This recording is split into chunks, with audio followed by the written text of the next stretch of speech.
இப்படி பயங்கரமா நான் ஃபன் பண்ண இடம் தாங்க விஜிபி ஒண்டர் வேர்ல்டு.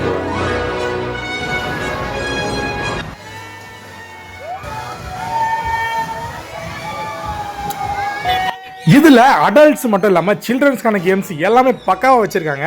ஸோ ஸ்டார்டிங்லேயே பார்த்தீங்கன்னா இந்த மாதிரி பயங்கரமான கேம்ஸ்லாம் வச்சுருக்காங்க. ஆக்டிவிட்டீஸ்லாம் பார்த்தீங்கன்னா சூப்பராக இருக்குங்க. நான் வாட்டர் பார்க்கில் போனதுமே குழந்தையாவே மாறிட்டேங்க. ஸோ செம்ம ஜாலியாக இருந்தது. தண்ணியை பார்த்ததுமே அப்படியே அடடா மாடான்னு சொல்லிட்டு தண்ணியெலாம் நனைஞ்சி வேறு லெவலில் என்ஜாய்மெண்ட் பண்ணாங்க.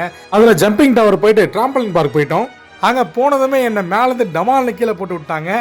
அங்கேருந்து ஒரு வழியாக எஸ்கேப் ஆகி மேலேருந்து ஒரு சறுக்கிட்டே வந்து அப்புறம் அந்த ட்ராம்பலினில் ஜம்ப் பண்ணிட்டு அதுக்கப்புறம் பார்த்தீங்கன்னா அந்த கோ கார்ட் கூட வச்சுருந்தாங்க. சூப்பராக இருந்தது. அதுவும் விளையாடி முடிச்சுட்டு அதுக்கப்புறம் ஸ்கை சைக்கிளிங்கும் போனோம். செம்ம என்டர்டைன்மெண்ட் இருந்தது. இந்த மாதிரி இன்னும் எக்கச்சக்கமான கேம்ஸ் இருக்குங்க உள்ள. அது மட்டும் இல்லாமல் பார்த்தீங்கன்னா இவங்க கிட்ட வந்து ட்ரோன் அப்படின்னு சொல்லிட்டு ஒரு செக்ஷன் இருக்குங்க. இங்கே பார்த்தீங்கன்னா ட்ரோனை நீங்கள் 15 மினிட்ஸில் கற்றுக்கலாங்க. ஸோ சூப்பராக ட்ரைனிங் பண்ணுறாங்க வேறு லெவலில். அது மட்டும் இல்லாமல் பார்த்தீங்கன்னா இங்கே டிஜே நைட் பார்ட்டி நடக்குதுங்க. தீம் பார்க் ஃபெஸ்ட்டு செப்டம்பர் 5, 6, 7 நடக்குதுங்க. ஜஸ்ட் 499. ஸோ ஃபேமிலி அண்ட் ஃப்ரெண்ட்ஸோட போய் என்ஜாய் பண்ணுங்கள். பாய்.